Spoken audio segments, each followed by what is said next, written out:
Hello, welcome back guys to Spotarya channels here. Today in this video I'm gonna show you a tutorial how to change translator language in Yandex on iPhone.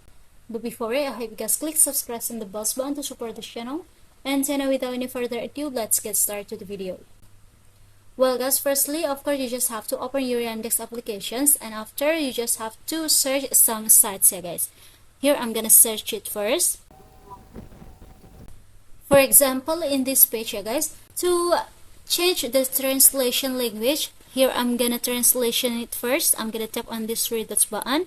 After, tap on this translation page, and to change it the language, you just have to tap on the top, which is this is the original.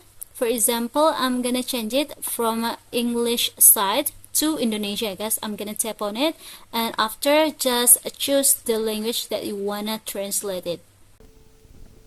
I'm gonna tap on it like this, and as you can see, from the original language from the site, which is English, it will be translation to Indonesia, like the language that I have choose.